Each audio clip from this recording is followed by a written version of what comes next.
Hey, what's up guys, Jolts here, and we have another 10 things in Borderlands 2 that you probably didn't know about. Again, I gotta point it out every time, like this game is stupidly old, and you would think after like 10 years we would know everything about this game. Well, nope, there's a lot more. First off, I want to thank you guys, the community for showing me these finds, because for real, I would never have found these things on my own, and you guys are pretty good at scouring the game. Anyways, if you've watched this series for a while, then you know the drill. We're going to do the challenge again, so if you guys know everything in this video, then don't feel bad. You can leave a dislike to show that, well, you knew them all. But if you didn't know all 10 of these things, then be sure to drop a like to show that, you learned something new. I want to see the ratio of the Borderlands veterans out there that know a lot about this game, and that is the perfect way to show it. Anyways, without further ado, let's jump into it, man. For the first one, everybody knows in this game you can jump, you go up, you come down, and everybody has the same jump height. But apparently, in the Badlands, in this puddle specifically, if you're standing in it and jump, you will actually jump a little bit higher. Yeah, pretty odd, and I don't know exactly why it does it, but I have a feeling that it's something to do with the deeper slag puddle. This is the deepest slag puddle in the game, and the other ones don't actually give you the extra jump. For comparison, we're in a different slag puddle, and you can see we're going to jump, and it's normal jump height. But that one in particular, you get more jump height. Very strange. For the next one, you can loot a loot loader chest infinitely without actually save quitting. If you open the chest up and then run away and run back, see there we get the loot. We're going to run away for a little bit and then come back, and you're going to see that he will actually refresh. Also, the loot's going to do something a little bit strange. Alright, we made our way back, and you can see here the loot is now over here floating in the air from the loot loader. And the loot loader should be around here somewhere. Oh, there he is. But yeah, you can see he did refresh, and you can loot him again. And you know what? Let's do one more. We're going to run away, run back, and see where that loot's going to be. Alright, we're back again, and you can see he did refresh, and if you don't know what's going on here, basically the enemy is despawning and then respawning back in. Because we got so far away, the game has to make room for more enemies to spawn, so it actually despawns enemies that you're not really fighting in the previous part of the map, and then we'll spawn in some new ones for you. But if you come back, you will find your loot floating in the air, and the enemy will refresh. Pretty cool. Alright, this one is really cool, one of my favorites actually. We're over here at the Friendship Gulag, and if you guys don't know during the story, when you fight Warden, at the Bloodshot Ramparts, if you take too long, he will actually come to this map and you have to save Roland here instead. In fact, he'll be like right here on the ground. But in the corner, it's a white Rarity Assault Rifle that you cannot pick up. And upon further examination, I opened the map editor and found out it's called Rowans Rifle. I guess it makes sense, Warden captures Roland doesn't have his gun, so therefore it's going to be on the ground out of reach. But the funny thing is, if Warden never even comes here, you kill him at the Bloodshot Ramparts, then that Assault Rifle will still be there no matter what. Another cool thing is it will randomize too, so you can see here we have a white Rarity flat off. We're going to save quit and jump back in. And now you can see we have a Torg, yeah. So the parts and manufacturer will randomize.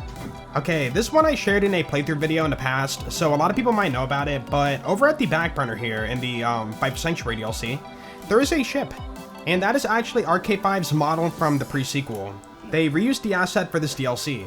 Also, at the very beginning of the DLC, you fight the two ships up in the air. Those are also Rk5s Model.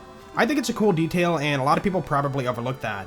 Alright, so now we're way out of bounds at the back burner, the same map, and you're going to find a floating button right here.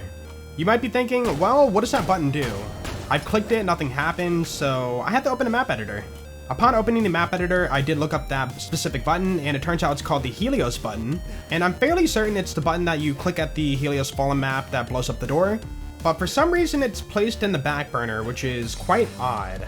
Now, I have not ran the whole DLC to see if that button will actually complete the story mission by clicking it here instead.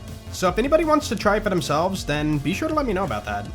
And now we're at the Holy Spirits, and you might know about the chair here with the bear in it that says Myrrh. It's like a reference to something from Gearbox, I can't recall.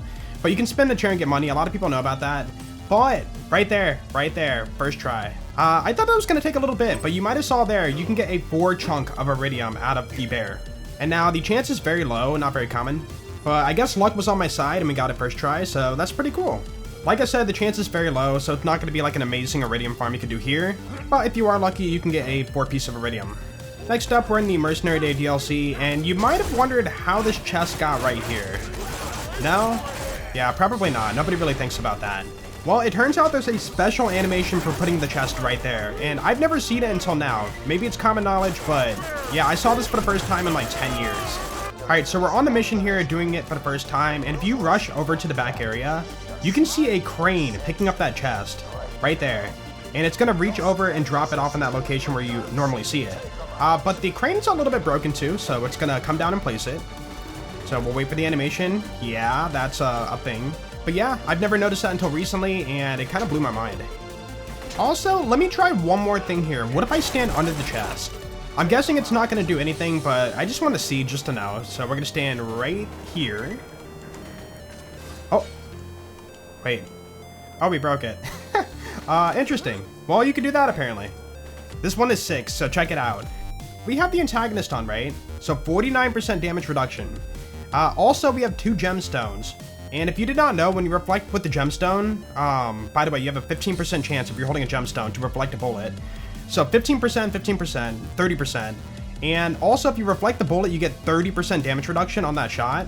So 30%, 30%, 49%. So we're at 109% damage reduction. And with that in mind, the game's like, oh, well, you're taking negative damage. So therefore, let me get shot here. And we're healing. So we get 9% healing into our health and into our shield if we reflect that bullet back. I'm gonna say we're not invincible. We can still die if we don't get lucky and have the bullet reflect. Also, it can work on other characters too, like Maya if you have kinetic reflection on. But all you gotta do is stack your damage reduction and you can survive and be tanky for a lot of the game. Pretty cool. Next up, we're at Iridium Blights, and you can see here we have 3 vault symbols in this map. But what if I told you there's actually 12? And you might be thinking, where are the other 9? Right here. So here we are on the map. You can see we have the bridge to the path over to Sawtooth Cauldron. And right under the rock here, it's under the map. We're going to teleport under. And yeah, you can find another 9 vault symbols stacked up right here. Why are they here? I have no idea. Maybe a placeholder. Yeah, definitely a pretty random one. Oh, hey, what's that? Why is there a random shield right here on the ground? Alright, so if you ever complete the main story for this area, Tundra Express, and come back here, you might find a random Rarity Shield on the ground. There is a reason for that, and I will show you why. Alright, so I just save quit and jump back in the game, and for only a few frames, Mordecai is going to be on top of the tower. And now, he should not be here. He should be back at Sanctuary, you know, he's done with this area.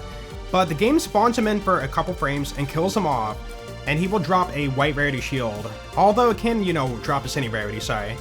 And it will fall through the map into Tina's cave down below.